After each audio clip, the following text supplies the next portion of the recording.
자, 오늘 말씀을 보니까 어떤 말씀이 나옵니까? 성경 본문에 보니까 다 읽으셨죠? 어, 어떤 말씀이 굉장히 많이 나오냐? 이 말씀이 굉장히 많이 나오죠. 내 말씀, 내 말을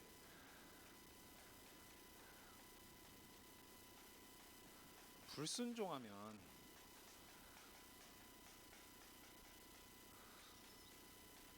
이 저주를 받는다는 말씀이 굉장히 많이 나옵니다. 하나님께서 왜 이렇게 저주 받을 것이다 이런 말씀 많이 하셨을까요? 오늘 본문뿐만 아니라 앞으로 보게 될 본문을 통해서도 저주를 그냥 오늘 본문에는 이제 들어가도 저주, 나가도 저주, 들에서도 저주, 성읍에서 저주 이렇게 말씀하시지만은 앞으로 볼 다음에 이제 강단 말씀에 볼 성경 말씀에는 아주 구체적으로 나와요. 이런 저주를 받을 거다, 저런 저주를 받을 거다. 왜 그렇게 저주에 대한 말씀을 많이 하셨겠습니까? 그 부분을 오늘 보는 것입니다. 자, 저주에 대한 말씀을 이렇게 많이 하신 이유, 이 세상이 기본적으로 어떤 세상이냐? 마귀가 다스리고 있기 때문입니다. 이 세상은요, 기본적으로 마귀가 다스리고 있어요. 이 말은 하나님이 다스리고 계시지 않다는 뜻이 아닙니다. 하나님이 다 주관을 하시지만 기본적으로 공중 권세는 마귀가 장악하고 있다는 얘기예요. 그래서 마귀가 다스리고 있다는 증거가 있습니다. 그게 뭐냐면은 기본적으로 사람들은 하나님을 몰라요. 하나님을 모릅니다. 내가 하나님 믿는다 라고 하면은 그 사람은 기독교인이구나 이렇게 분류가 돼요. 기독교인이라는 어떤 종교를 가진 사람들이 하나님을 안다 이렇게 생각하는 거예요. 하나님께서 사람을 하나님의 형상대로 창조하셔서 이 세상을 주관하게 하셨는데 타락을 하고 나니까 아예 하나님을 모르게 된 겁니다. 비슷한 구절이 두 군데가 나오거든요.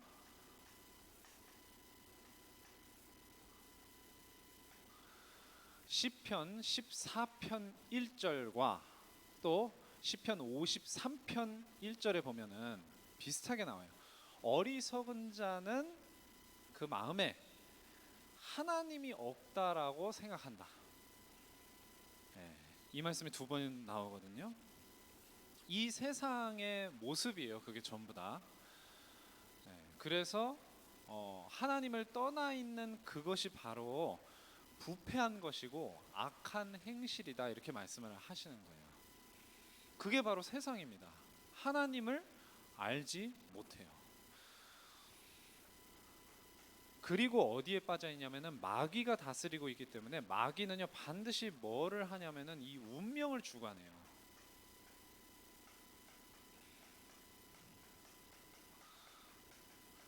그래서 모든 불신자들은요 운명 속에서 살고 있는 거예요. 운명 속에서. 참 재밌는 게 세상에서는 네가 네 자신의 주인이다 이렇게 가르칩니다. 스스로의 운명을 개척한다 이렇게 얘기를 합니다. 근데 우리 렘넌트들은 바르게 알아야 돼요. 모든 인간이 하나님을 떠나서 자기가 원하는 대로 사는 것처럼 행동하고 살아가는데 사실은 운명 속에서 살아가고 있는 거예요. 그 운명을 누가 쥐고 막 흔들고 있느냐? 마귀가 그렇게 하고 있다는 겁니다. 그래서 그게 바로 여러분 창세기 3장, 6장, 11장 우리 렘넌트 여러분들 다 알아야 됩니다. 12가지 문제에 대해서. 창세기 3장, 6장, 11장이 뭡니까? 하나님처럼 내가 될 수 있대. 나 중심. 그리고 육신적인 번영을 위해서 사람들이 살아가다 보니까 육신 중심, 성공을 향해서 성공 중심. 사도행전 13장, 16장, 19장은 뭡니까? 무속, 점술, 우상에 빠진 세상을 보여주고 있는 거예요. 이게 바로 불신자들이 운명에 빠진 상태에서 살아가고 있는 모습입니다. 그래서 또 개인에게는 6가지 불신자 상태가 있잖아요.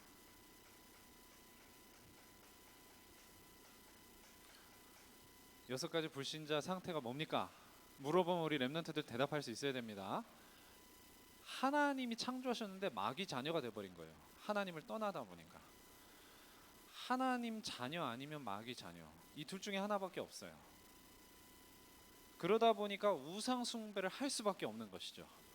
하나님을 모르는 모든 사람들은, 마귀 자녀 된 모든 사람은 우상 숭배하고 있단 말이에요.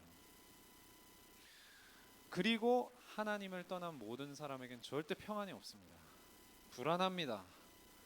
막 화가 나고 걱정이 되고 정신 문제죠.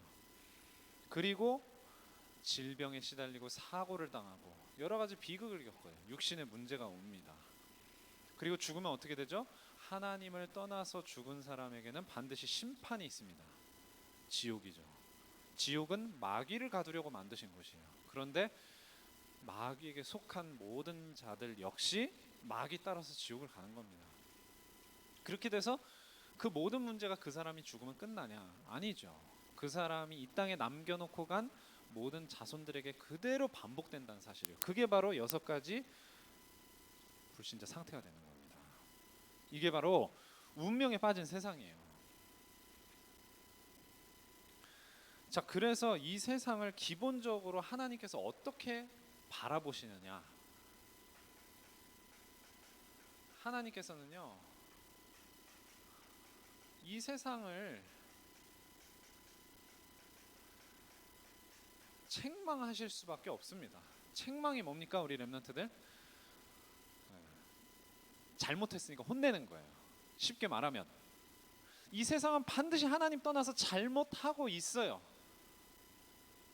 착한 일 하고 남 잘 도와주고 열심히 공부하고 이런다고 해서 하나님의 책망을 받지 않는 게 아닙니다. 하나님을 떠나서 심판 아래 놓여 있다는 거예요. 하나님의 진노 아래 놓여 있다는 거예요. 하나님이 책망하실 수밖에 없는 상태예요. 그래서 호세아서 4장 6절에 보니까 내 백성이 지식이 없어서 망한대요. 무슨 지식을 말합니까? 어떤 지식이에요? 뭐 수학 지식입니까? 과학 지식입니까? 뭐 국어, 영어 뭐 이런 지식입니까? 그게 아니죠. 하나님을 아는 지식이 없는 거예요. 하나님을 모르잖아요. 하나님을 알고 믿고 하나님을 경외하는 것이 지혜의 근본이다, 지식의 근본이다, 많이 나오는 말씀입니다, 성경에. 바로 그 지식이 없어서 어떻게 된다고요? 망한다는 거예요. 우리가 잘 안 보는 성경인데 다 봐야 됩니다. 아모스 8장 11절. 아모스 8장 11절에 보면은 하나님께서 이 땅에 기근을 보내시는데 어떤 기근이냐? 양식이 없어서 주림도 아니고 물이 없어서 갈함이 아니고, 여러분 물 못 마시고 몇 시간 있어 보세요. 목이 엄청 마르거든요. 그게 아니고 하나님 말씀을 듣지 못한 기갈이다, 기근이다, 그 말씀입니다. 이 세상은 하나님을 모르기 때문에 하나님을 어떻게 알아요? 말씀을 통해서 아는 거예요. 말씀. 근데 이 말씀이 없으니까 어떻게 됩니까? 기근이 오는 거예요. 어떤 기근? 영적인 기근. 그 영적인 기근이 바로 이 불신자 상태를 통해서 나타나는 모든 저주 재앙인 거예요. 하나님께서 공연히 이렇게 하면 저주받는다, 저렇게 하면 저주받는다, 그거는 어떻게 보면요, 깨닫게 해주시는 거예요. 뭐를? 그렇게 저주 상태에 있다는 것을요. 우리 렘넌트들이 잘 명심하길 바랍니다. 그래서 하나님께서는요, 마귀가 다스리는 이 세상 속에 어떤 일을 하시냐면요,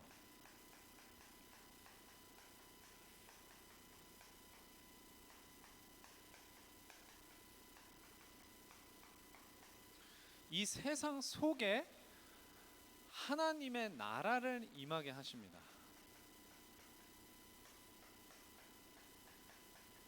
이 세상 속에요. 아까 초반에 이야기를 했습니다. 마귀가 세상을 다스리고 있다고 해서 하나님이 다스리지 않으시는 게 아니에요. 그런데 하나님의 다스림이 어떻게 나타나느냐, 그게 이제 중요한 겁니다. 하나님이 다스리시는 하나님의 나라라고 하는 거는요, 가장 중요한 것은 무엇이냐, 바로 구원이에요. 구원 역사가 나타나는 것이 가장 중요한 하나님 나라의 역사입니다. 이것을 진행하시는 거예요. 하나님께서 이 세상 속에서 마귀가 다스리고 있는데 적진 속을 뚫고 들어가는 거예요. 그래서 적들을 다 간단하게, 하나님은 뭐 치열하게 싸우실 필요가 없어요. 간단하게 무찌르고 구원 역사를 진행하시는 거예요. 절대 방해받지 않습니다.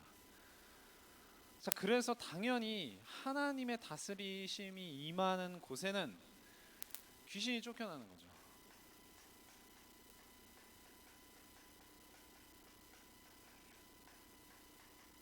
귀신이 쫓겨나는 하나님의 나라입니다.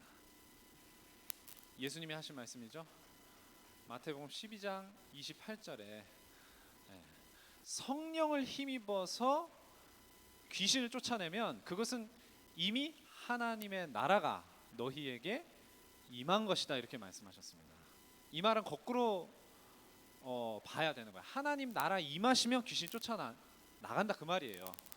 그러니까 성령을 힘입어서 귀신 쫓아내는 것이면 하나님 나라가 임하셨기 때문에 그렇게 된 것이다, 이렇게 보시면 됩니다. 또 하나님 나라는 어떻게 임하시느냐, 권능으로 임하신다. 하나님 나라는요, 그 자체로 하나님의 능력이 임하시는 거거든요. 그러니까 능력으로, 권능으로 임하시게 되어 있다.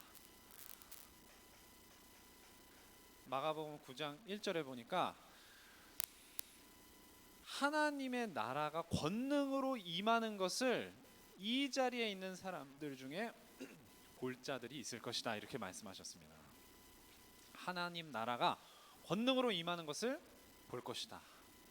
이 사건이 결국 어떻게 임하시는 겁니까? 여러 가지로 임하죠. 오순절 마가 다락방의 성령 강림의 역사로, 현장에서 성령께서 역사하시는 전도의 역사로, 그것을 예수님의 제자들이 보게 되는 거예요.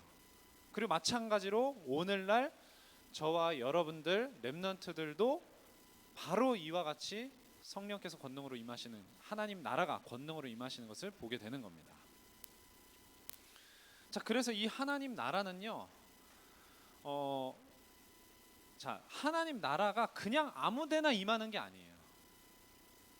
아무데나 임하는 게 아니고 우리 안에 임하십니다.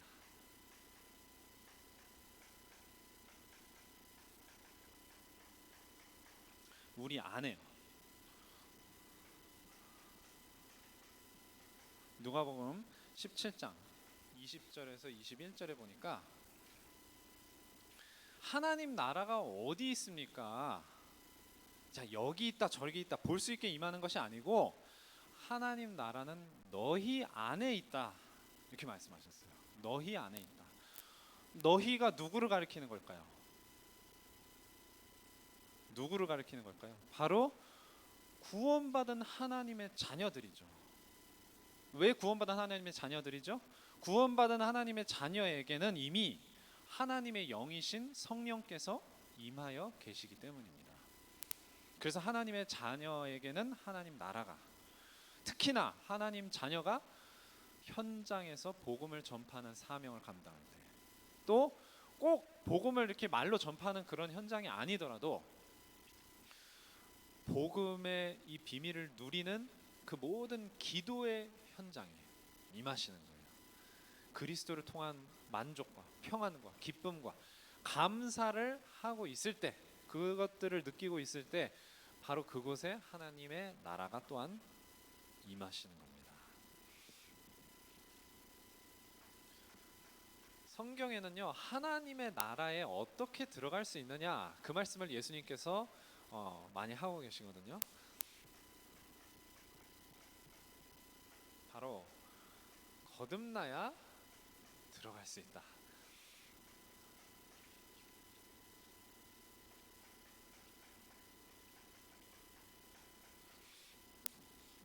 요한복음 예수님에게 니고데모가 찾아오셨을 때 이 말씀을 하시거든요. 어떻게 해야 거듭날 수 있습니까? 물어보니까 뭐라고 대답하셨어요? 거듭나지 아니하면 하나님 나라를 볼 수 없다. 그러면서 그 다음에 이제 이 어떻게 하면 거듭날 수 있습니까에 대한 이제 질문이 그 다음에 이어지고 5절에 그에 대한 대답으로서 사람이 물과 성령으로 나지 아니하면 하나님 나라에 들어갈 수 없다. 이렇게 말씀하셨습니다. 어떻게 하면 물과 성령으로 거듭나는 거예요? 그게 바로 예수 그리스도를 영접하는 거거든요. 영접했을 때 성령께서 예수님을 영접할 때 성령께서 들어오시는 것이고 그 성령이 바로 하나님의 영이시고 또한 예수의 영이다. 성경에 그렇게 나옵니다. 예수의 영인 성령께서 들어오실 때 교회에서 세례를 주는 거예요. 물로. 왜? 이 사람은 성령으로 말미암아 거듭난 사람이다. 그래서 물로서도 거듭났다. 이것을 이제 증표로서 보여주는 겁니다.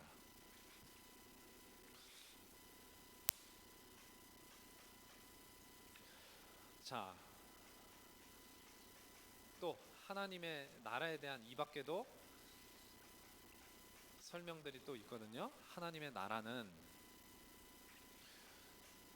로마서 14장 17절에 보니까 이번에는 사도 바울이 이야기를 했습니다. 하나님의 나라는 먹는 것과 마시는 것이 아니요 오직 성령 안에 있는 의와 평강과 희락이다. 이렇게 말씀하셨어요. 이 말씀을 바울이 왜 했을까요? 이 당시에 로마인들이 이렇게 해야 됩니까? 저렇게 해야 됩니까? 이게 맞습니까? 저게 맞습니까? 너무 율법주의적으로 행위를 가지고 막 옳다 그러다 이래도 되는 거냐 저래도 되는 거냐 하다 보니까 바울이 이야기를 하는 거예요. 그런 게 중요한 게 아니다. 자기 믿음의 분량대로 양심대로 하면 되고 중요한 것은 하나님의 나라가 의와 평강과 희락이라는 것은 복음 누림에 있다는 거예요. 앞에서도 말씀드렸죠. 우리 안에 임하시는 거듭나야 들어갈 수 있는 하나님 나라, 이것이 결국은 구원받은 하나님의 자녀가 복음을 누릴 때에 복음을 누림으로써 전도가 되는 것이고 또 기도를 왜 합니까? 복음을 누리기 위해서 하는 거예요. 바로 그 누림 속에 하나님 나라가 있는 거거든요. 그러니까 그걸 놓치지 말라는 거예요. 복음과 복음의 누림을 놓치지 말라는 겁니다. 하나님 나라가 이렇게 하면 저렇게 하면이 아니고 그것을 우리 렘넌트들이 명심하길 바라고요. 또 바울이 한마디 더 한 게 있습니다. 고린도전서 4장 20절에 보니까 하나님의 나라는 말에 있지 아니하고 오직 능력에 있음이라. 능력에 있다. 그래서 이 말씀은 뭡니까? 고린도 교인들이 뭐 여러 가지를 가지고 막 다툼이 일어나고 네가 맞다 내가 맞다 막 교만에도 빠지고 육신적인 것에 집착하고 하다 보니까 이런 말 저런 말이 아니라 하나님의 능력이 나타나는 것으로 하나님의 능력이 어떻게 나길래 하나님 나라가 능력이 있다는 것이겠습니까? 그게 앞에서 이야기한 내용들이에요. 여러분들이 복음을 누리면요 복음을 누리는 증거로서 하나님 능력이 나타나는 겁니다. 그것이 꼭 말로서가 아니에요. 물론 말이 먼저 나오겠죠. 왜? 하나님 말씀도 말이니까. 그런데 그 능력으로 뒷받침이 되는 거예요. 전에 지난주 지지난주 전사님이 계속 인용했던 말씀 구절 중에 마가복음 16장 말씀이 있어요. 예수님께서 승천하신 이후에 제자들이 두루 나가 전파할세 예수님께서 승천하셨는데 그 제자들과 함께 역사하사 그 따르는 표적으로 말씀을 확실하게 증언하셨다. 이 말은 증명을 하나님이 예수님이 해주셨다 그 말이거든요. 바로 그게 능력에 있다 하는 겁니다. 하나님 나라가. 우리가 분명한 말씀을 붙잡고 겸손하게 예수님을 의지할 때 예수님께서 역사하셔서 우리가 붙잡은 그 하나님의 말씀이 현장에서 성취될 수 있도록, 우리가 전파하는 그 복음이 현장에서 구원의 역사로 나타날 수 있도록 하나님께서 증명해 주시는 거예요. 거기에 하나님 나라가 있는 것이지, 말을 가지고 이것이 맞고 저것이 틀리고 이것을 따지는 것에 있는 것이 아니다라는 말이에요. 그렇게 따지는 것 가지고 사람을 살릴 수 없다는 것을 여러분들 아마 많이 경험을 하게 될 겁니다. 말싸움 막 해가지고 막 사람 살릴 수 있습니까? 막 비판해가지고 아니죠. 자, 그래서 우리 렘넌트들은요, 이 세상에 빛을 비추는 거예요. 복음의 빛을 비추는 겁니다. 왜요? 이 세상은 마귀가 다스리고 있고 저주와 재앙이 계속 임하고 있거든요. 하나님께서 이렇게 하면 저주를, 하나님 말씀을 불순종하면 저주를 받고, 또 앞으로 볼 구절에 강단 본문 구절에 나온다 그랬죠. 이런 저주가 임하고 저런 저주가 임하고.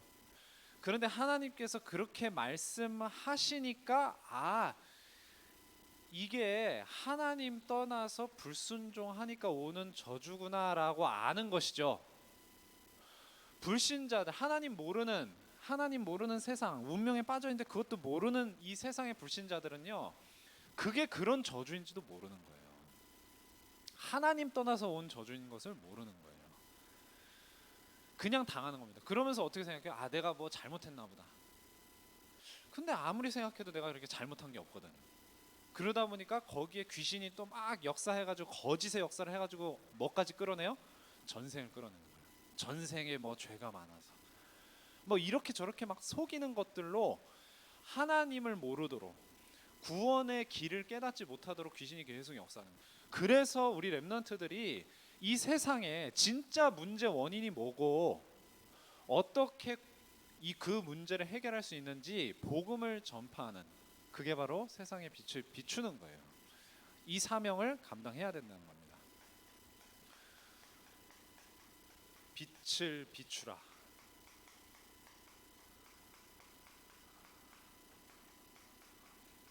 이사야서 60장 1절, 일어나라 빛을 발하라 말씀하시거든요.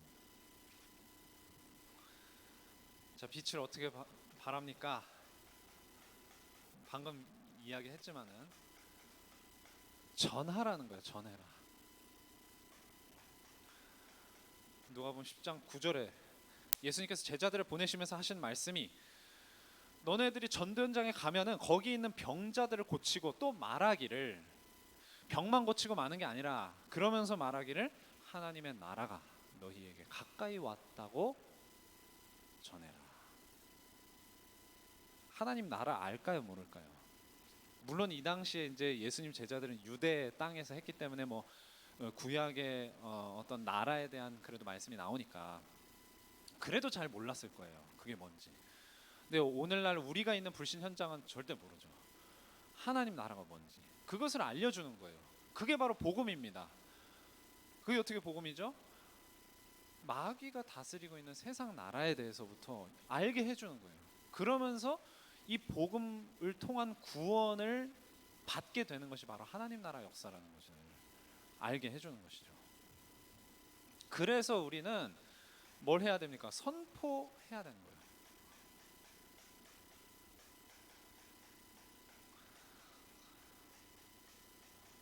베드로전서 2장 9절, 우리 렘넌트들 많이 암송한 구절이죠. 네. 택하신 족속, 왕같은 제사장, 거룩한 나라, 소유된 백성으로 하나님께서 저와 여러분을 어두운 데서 불러내신 이유가 뭡니까? 그 하나님의 아름다운 덕을 선포하게 하려고 하시는 것이다. 그게 아름다운 덕이 뭡니까? 그게 바로 구원입니다. 그게 바로 예수가 그리스도라는 복음입니다. 그것을 통해서 우리를 구원하셨고 이것을 다른 사람들에게 전파하는 거죠. 그 목적을 위해서 그것을 위해서 우리를 택하신 족속, 왕 같은 제사장들, 거룩한 나라, 소유된 백성으로 부르신 거예요. 이게 바로 세상의 빛을 비추는 렘넌트가 되는 겁니다. 자, 우리가 하나님을 사랑해야 돼요. 왜요? 우리를 어마어마한 고통 속에서, 비극 속에서, 저주와 재앙 속에서 아무 대가 없이, 조건 없이 구원해 주셨거든요. 이거는 다른 그 어떤 사람도 피조물도 할 수 없는 거예요.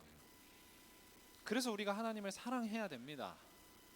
그 하나님 사랑이 우리에게서 어떻게 나타났냐? 말씀의 사랑, 말씀을 사랑하는 것으로. 여러분, 말씀을 놓치니까 말씀을 불순종하는, 말씀을 놓치는 거예요. 말씀을 놓친 겁니다. 불순종이라는 거는 여러분 공연히 말씀을 거역하는 게 아니거든요. 놓친 거예요. 놓친 거. 그래서 하나님의 말씀을 통해서 우리가 하나님을 사랑하는 것이고, 하나님은 자기를 사랑하는 자들을 아주 절대적으로 책임지십니다. 그래서 오늘 제목에 말씀을 새기라는 거예요. 새기라.